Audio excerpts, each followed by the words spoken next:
Agora você ouve uma palavra de vida com o pastor Érico Rodolfo Bussinger.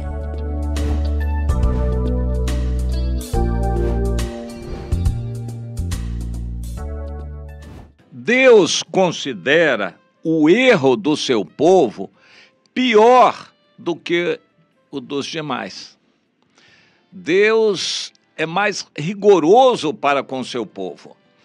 Mas ele mesmo diz isto em Amós 3, versículo 2. De todos os povos da terra, somente a vós outros vos escolhi. Portanto, eu vos punirei por todos os vossos pecados. Deus responsabiliza aquele a quem muito ele dá.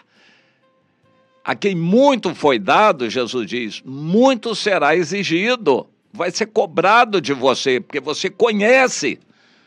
O conhecimento de Deus, a instrução, essas pregações, as revelações de Deus para você, não são por causa dos seus belos olhos ou dos seus merecimentos. É um cheque em branco que Deus está dando, mas ele vai cobrar de você. Você vai ter que prestar contas. Quem muito foi dado, muito será exigido. Crentes têm recebido muito de Deus.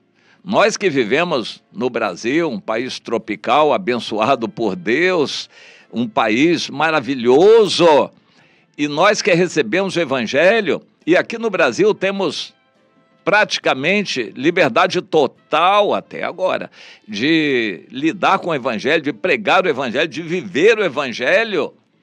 Nós vamos prestar contas a Deus severamente, com justiça, porque temos recebido muito e produzido, infelizmente, muito pouco. Deus é cobrado do seu povo aqui, como cobrou de Israel, mas antes avisou, através do profeta Amós, de todos os povos da terra, somente a vós outros vos escolhi, portanto eu vos punirei por todos os vossos pecados.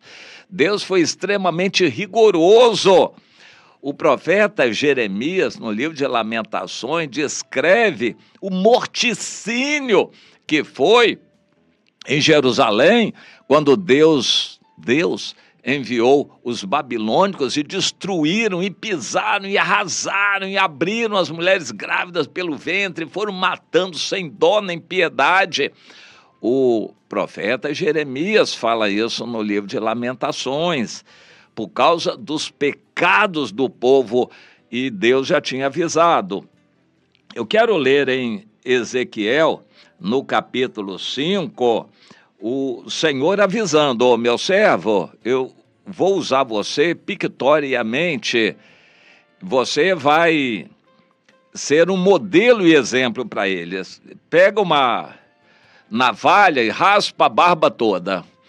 E os judeus usavam barba, era questão de honra para eles. E você corta a barba toda, separa em 3 partes.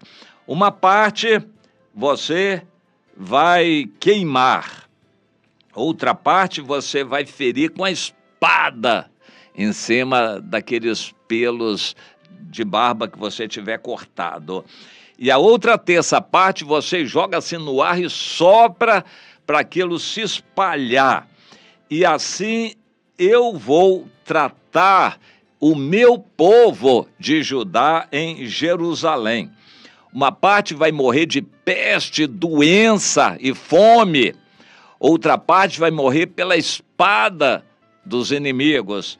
E a outra terça parte eu vou espalhar pelo mundo inteiro.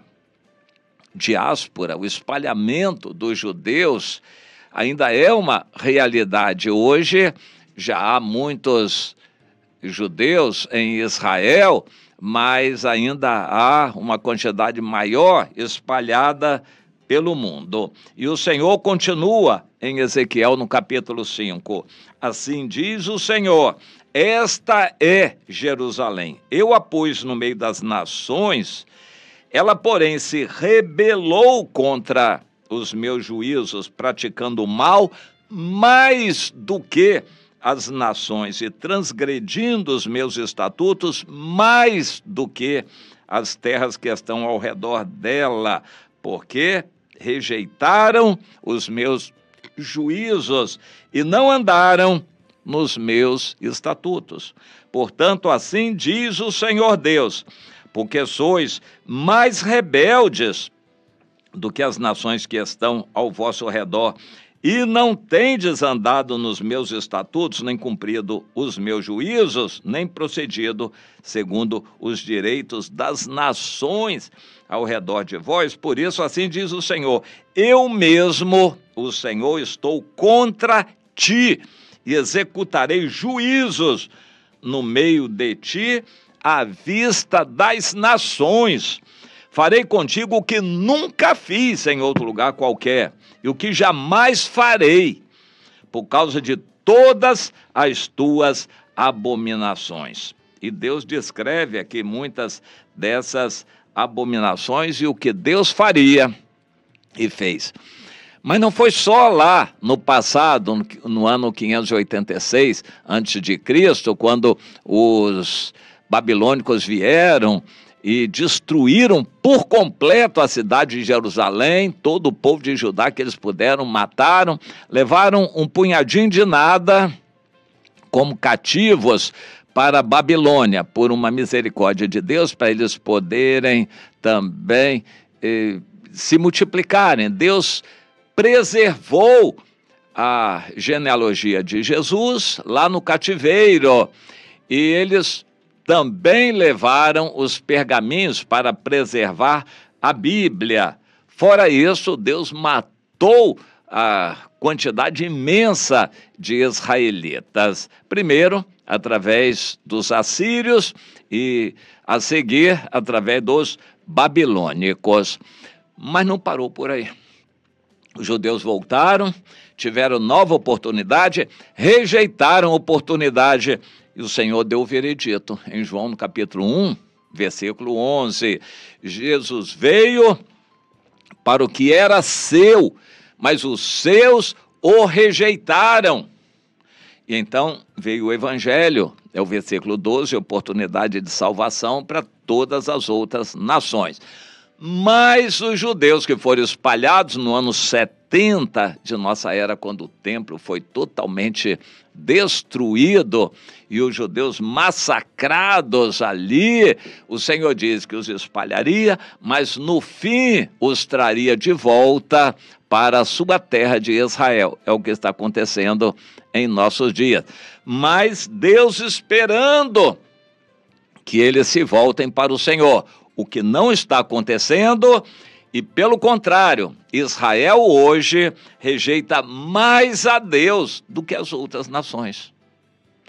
Por causa disso, vem sobre Israel, hoje, nesses dias, proximamente, a qualquer momento, quando soar a trombeta e o arrebatamento da igreja acontecer, vai começar a grande tribulação. E a tribulação vai ser tão grande como nunca houve até então, sobre os israelitas, os judeus, que vão sofrer essa grande tribulação que já está prestes a acontecer. Eu quero focalizar isto. Deus considera o erro de seu povo pior do que o dos outros. E eu quero dizer o seguinte, isto vale para a nova aliança também. O Senhor chama e diz, eu vou responsabilizar vocês. Eu dei vocês como sal para salgar a terra. Quando a terra não estiver salgada, eu vou castigar vocês. Castigar a terra toda e vocês também. Quando o sal for insípido, eu vou lançar fora e vou destruir essa terra. Deus nos coloca como povo sacerdotal para orarmos, intercedermos a Deus em favor desse povo. Hoje, o país que mais persegue os cristãos é a Coreia do Norte, considerado o número 1 em perseguição. Mas exatamente há 100 e poucos anos atrás, 110 anos atrás, houve um grande avivamento, um derramamento do poder de Deus exatamente na Coreia do Norte. E o centro do avivamento foi Pyongyang, exatamente hoje a capital da Coreia do Norte, o país que mais persegue cristãos. Por que aconteceu isso? Aqueles cristãos não foram fiéis a Deus, receberam muito de Deus e se acomodaram. Por causa disso, Deus mandou o comunismo, que arrasa os cristãos lá até hoje. Quem quer ser cristão é pena de morte naquele lugar. Deus considera o erro do seu povo pior do que o de todos os outros. E é o que vai acontecer com os cristãos. Vão sofrer bastante no mundo todo, inclusive para serem filtrados, e os poucos que sobrarem, os aprovados, vão ser arrebatados. Perguntaram a Jesus: são muitos os que vão ser salvos? O Senhor diz: olha, a porta é muito estreita, o caminho é apertado, são pouquíssimos os que acertam com ela. A maior parte das igrejas tem portas largas, facilitam o acesso das pessoas, mas os que se santificam e agradam a Deus são pouquíssimos. Só esses vão ser salvos.